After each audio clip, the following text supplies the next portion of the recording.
Ask not what your country can do for you. Ask what you can do for your country. Change is the law of life, and those who look only to the past or present are certain to miss the future. Efforts and courage are not enough without purpose and direction. The time to repair the roof is when the sun is shining. Let us never negotiate out of fear, but let us never fear to negotiate. Those who dare to fail miserably can achieve greatly. A man may die, nations may rise and fall, but an idea lives on. Conformity is the jailer of freedom and the enemy of growth. The rights of every man are diminished when the rights of one man are threatened. Leadership and learning are indispensable to each other. The goal of education is the advancement of knowledge and the dissemination of truth. Do not pray for easy lives. Pray to be stronger men. Forgive your enemies, but never forget their names. The cost of freedom is always high, but Americans have always paid it. Our problems are man-made, therefore they may be solved by man. The unity of freedom has never relied on uniformity of opinion.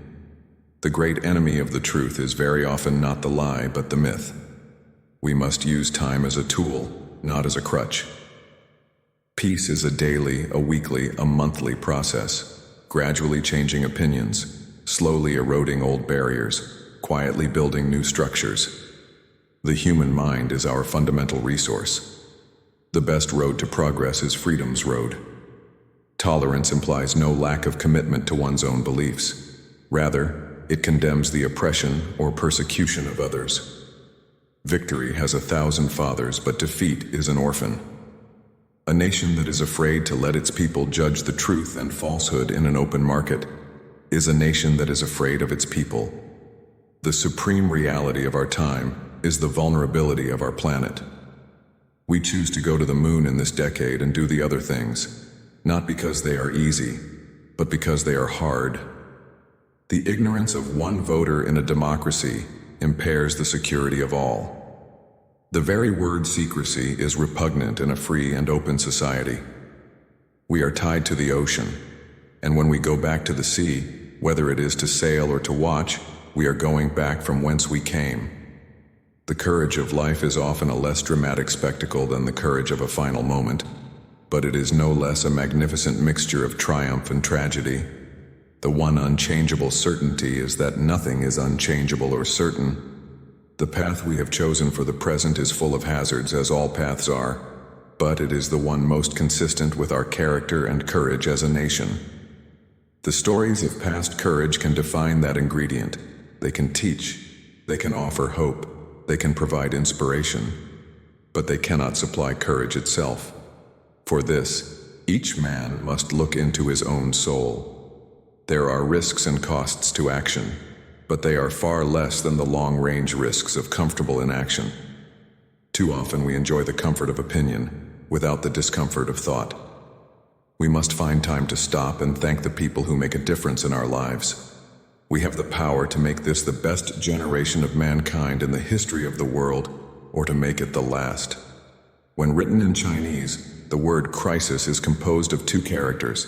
One represents danger, and the other represents opportunity. If a free society cannot help the many who are poor, it cannot save the few who are rich. The energy, the faith, the devotion which we bring to this endeavor will light our country and all who serve it, and the glow from that fire can truly light the world. The world is very different now, for man holds in his mortal hands the power to abolish all forms of human poverty and all forms of human life. Let us think of education as the means of developing our greatest abilities. The American by nature is optimistic. He is experimental, an inventor, and a builder who builds best when called upon to build greatly. The life of the arts, far from being an interruption, a distraction in the life of a nation, is very close to the center of a nation's purpose, and is a test of the quality of a nation's civilization. The pay is good, and I can walk to work. The greater our knowledge increases, the greater our ignorance unfolds. The only thing necessary for the triumph of evil is for good men to do nothing. The torch has been passed to a new generation of Americans. The United States has to move very fast to even stand still. Things do not happen. Things are made to happen. To state the facts frankly is not to despair the future nor indict the past. The prudent heir takes careful inventory of his legacies and gives a faithful accounting to those whom he owes an obligation of trust. War will exist until that distant day when the conscientious objector enjoys the same reputation and prestige that the warrior does today.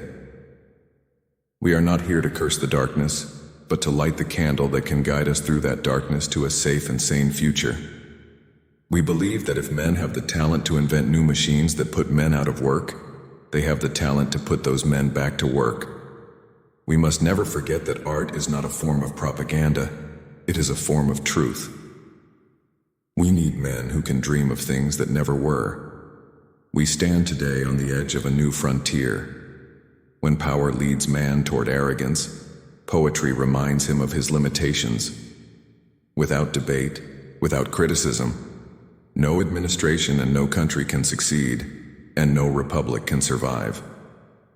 A child miseducated is a child lost. A man does what he must, in spite of personal consequences, in spite of obstacles and dangers and pressures, and that is the basis of all human morality. All this will not be finished in the first 100 days, nor will it be finished in the first 1,000 days, nor in the life of this administration, nor even perhaps in our lifetime on this planet. But let us begin. As we express our gratitude, we must never forget that the highest appreciation is not to utter words, but to live by them. Domestic policy can only defeat us. Foreign policy can kill us. Geography has made us neighbors.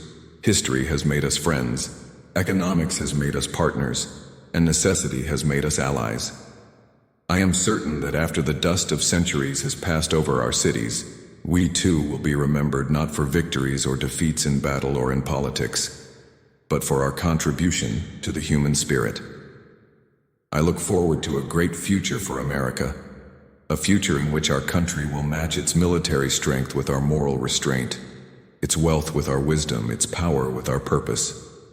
If art is to nourish the roots of our culture, society must set the artist free to follow his vision wherever it takes him. If we cannot now end our differences, at least we can help make the world safe for diversity. In the long history of the world, only a few generations have been granted the role of defending freedom in its hour of maximum danger. I do not shrink from this responsibility. I welcome it. It is an unfortunate fact that we can secure peace only by preparing for war. It is time for a new generation of leadership to cope with new problems and new opportunities, for there is a new world to be won. Let every nation know, whether it wishes us well or ill, that we shall pay any price, bear any burden, meet any hardship, support any friend, oppose any foe to assure the survival and the success of liberty. Let us never fear to negotiate, but let us never negotiate out of fear. Liberty without learning is always in peril. Learning without liberty is always in vain. Mankind must put an end to war before war puts an end to mankind. My fellow Americans, ask not what your country can do for you, ask what you can do for your country. No matter how big the lie, repeat it often enough, and the masses will regard it as the truth. Our most basic common link is that we all inhabit this small planet. We all breathe the same air, we all cherish our children's future, and we are all mortal. Physical fitness is not only one of the most important keys to a healthy body, it is the basis of dynamic and creative intellectual activity. So let us begin anew, remembering on both sides that civility is not a sign of weakness, and sincerity is always subject to proof. The basis of effective government is public confidence.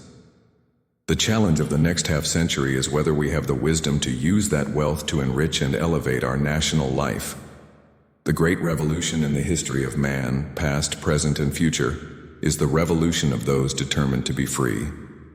The highest duty of the writer is to remain true to himself and to let the chips fall where they may. The men who create power make an indispensable contribution to the nation's greatness, but the men who question power make a contribution just as indispensable. The problems of the world cannot possibly be solved by skeptics or cynics whose horizons are limited by the obvious realities. We need men who can dream of things that never were. The tax on capital gains directly affects investment decisions, the mobility and flow of risk capital, the ease or difficulty experienced by new ventures in obtaining capital, and thereby the strength and potential for growth in the economy.